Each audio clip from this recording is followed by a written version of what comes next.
Welcome back மக்களே. நான் உங்களின் எம்ஹெச்ஐ. எல்லோரும் எப்படி இருக்கீங்க? நல்லா இருக்கீங்களா? இப்போ நம்ம இருக்கிறது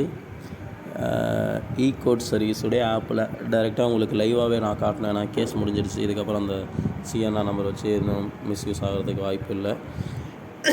அப்படிங்கிறனால உங்களுக்கு லைவ் ஸ்டேட்டஸ்னாவே நான் அந்த பெயில் கிடச்சிருக்கு அப்படிங்கிறத காட்டுறதுக்காக கோட் சர்வீஸில் நான் இப்போ இருக்கேன். இன்றைக்கி 31 டைரக்டர்ஸ் பெயில் சம்மந்தமாக நம்ம பார்க்க போகிறோம். அந்த ஒரு பெயிலும் கேஸை மட்டும் நான் சேவ் பண்ணி வச்சுருக்கேன். அதில் ஒரு டைரக்டர் யாருன்னு பார்த்தா லத்தீஷ் குமார் அப்படிங்கிறவர். அவருடைய கேஸ் நம்பர் இன்றைக்கி பாருங்கள், ஜனவரி 31 பெண்டிங் அப்படின்னு இருக்கா. அதான் இன்றைக்கி தான் அந்த கேஸ் வந்திருக்கு. அதர் ஆக்ட்ஸ் ஆன்டி பெயில்னு போட்டிருக்கா. இப்போ அது உள்ளே போனால் நமக்கு டீட்டெயில்ஸ் காட்டும். காட்டு பாருங்கள். Case type CRLOP, filling number, filling date பாருங்கள், 20 தான் அப்ளை பண்ணியிருக்காங்க. இந்த மாதம் 20 அது ரிஜிஸ்ட்ரேஷன் ஆகிருக்கிறது 21. கேஸுடைய ஸ்டேட்டஸ் கேஸ் டிஸ்போஸ்ட், அகற்றப்பட்டது அப்படின்னு அர்த்தம். அதுக்கு அதாவது முழுசாக முடித்து கேஸை அகற்றிட்டாங்க. இப்போ கேஸில் என்ன நடந்துச்சு அப்படின்னு பார்த்தா கண்டெஸ்ட் கிராண்டட்னு இருக்குங்களா. கிராண்டட்னா பெயில் கிடச்சிருச்சு அப்படின்னு. ஜட்ஜ் யாருன்னு பார்த்தா ஹானர் ஜஸ்டிஸ் அதே நார்மல் சார் தான். Bench single bench. Judicial branch criminal section. Additional list 1 state Tamil Nadu, district Coimbatore. இப்போது பெட்டிஷனர் அட்வொகேட் நம்ம சைடு உள்ள அட்வொகேட் யாருன்னு பார்த்தா அதே டீம் தான். எம் ராஜா அப்படிங்கிற அந்த ஏற்கனவே உள்ள பெயிலுக்கு மூவ் பண்ண டீம் தான். அண்டர்டேக்கிங் அஃபிடவிட் வினோத் ஃபைல் மற்ற டீட்டெயிலில் போட்டிருக்காங்க. மற்ற அட்வொகேட்ஸ் யார் யார் அப்படின்னு சின்ராசு, தங்கராசு அப்படிங்கிறவங்களாம். இப்போது ரெஸ்பாண்டட் அட்வொகேட் யார் அப்படின்னு பார்த்தா பப்ளிக் ப்ராசிக்யூட்டருங்கிறது தான் ரெஸ்பாண்டட் அட்வொகேட் ஆப்போசிட்டில். கேட்டகரி ஆஃப் டீட்டெயில் அப்படின்னு பார்த்தா என்ன செக்ஷன் அப்படின்னு பார்த்தா பிஎன்எஸில் அதோடைய இது போட்டிருக்காங்க. Criminal loss 43. பிஎன்எஸில் 69 anticipatory bail. Other act 3 of P, அதெல்லாம் எனக்கு தெரியல. அப்புறம் ஹிஸ்ட்ரி ஆஃப் கேஸ் ஹியரிங் அதை பார்த்தோம்னு சொன்னால்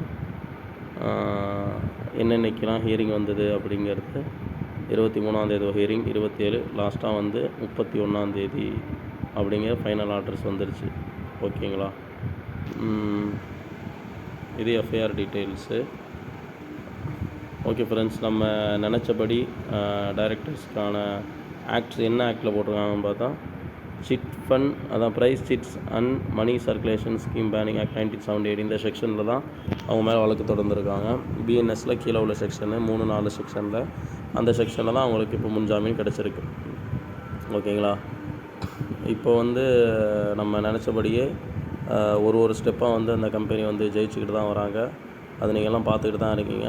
சீக்கிரமாகவே எல்லா பிரச்சனையும் முடித்து அவங்களுடைய பழைய நிலைமைக்கு அவங்க திரும்புவாங்க அப்படிங்கிறது தான் எல்லாருமே அவரோட எதிர்பார்த்துட்ருக்கோம். அது ரொம்ப நாள் ஆகாதுன்னு நினைக்கிறேன். அந்த நல்ல காலம் நடக்கிறதுக்கு நம்ம எல்லாமே பொறுமையோடும் மிகப்பெரிய அளவில் நம்பிக்கையோடுமே நம்முடைய வேலைகளை பார்த்துக்கிட்டு வருமானத்தை ஈட்டிக்கிட்டு இருந்தாலும் இந்த நிறுவனம் தான் நம்முடைய பொருளாதாரத்தை மேம்படுத்துகிறோம், நம்ம பொருளாதார சுதந்திரத்தோடு வாழலாம் அப்படிங்கிற நம்பிக்கை. அதே சமயம் உடல் ஆரோக்கியமான பொருட்களை கொடுத்துக்கிட்டு இருந்தாங்க நிறையவே. இப்போ எனக்குமே கண்டினியூவான இருமல் இருக்குது. அந்த நிறுவனத்தோட ஒர்க் ஷாப் சிறப்பு இருந்ததுன்னா பிரயோஜனமாக இருக்கும் அப்படின்னு தோணுது. பட் எங்கேயுமே கிடைக்கல. கண்டிப்பாக நமக்கு இவங்க எல்லா பிரச்சனையிலிருந்தும் மீண்டு கம்பேக் கொடுப்பாங்க அப்படிங்கிற நம்பிக்கை எனக்கும் இருக்குது.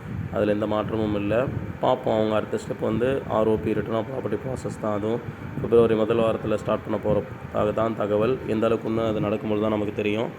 இப்போது அடுத்த கட்ட நகர்வு எனக்கு தெரிய வருது, ஏதாவது ஆதாரப்பூர்வம் அப்படின்னா கண்டிப்பாக நான் அதை உங்களுக்கு ஷேர் பண்ணுறேன். அதை நீங்கள் தெரிஞ்சுக்கணும் அப்படின்னா நம்முடைய சேனலை சப்ஸ்கிரைப் பண்ணி வச்சுங்க, பெல் பட்டனை ஆன் பண்ணி வச்சுங்க. இந்த வீடியோ உங்களுக்கு பிடிச்சதுன்னா லைக் பண்ணுங்கள், ஷேர் பண்ணுங்கள்.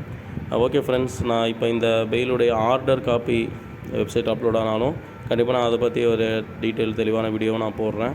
என்னால் முடிஞ்ச அளவுக்கு ஆதாரத்தோட வீடியோ போட தான் முயற்சி பண்ணுறேன். ஒரு சில விஷயங்கள் ஆதாரத்தை வெளிப்படுத்தி போட முடியாத சூழ்நிலையில் லாஜிக்கு தோதுவாக இருந்தால் மட்டும்தான் அந்த விஷயத்தை நான் உங்கள்கிட்ட சொல்லுவேன். மற்றபடி நான் சொல்லக்கூடிய எல்லா விஷயமே என்னுடைய கெஸ்ஸிங் கருத்து தான். ஓகே ஃப்ரெண்ட்ஸ், நான் அடுத்த வீடியோவில் அவங்களை சந்திக்கிறேன். அதுவரை உங்களிலிருந்து விடைபெறுவது உங்களின் நான் எம்ஹெச்ஐ. நன்றிகள்.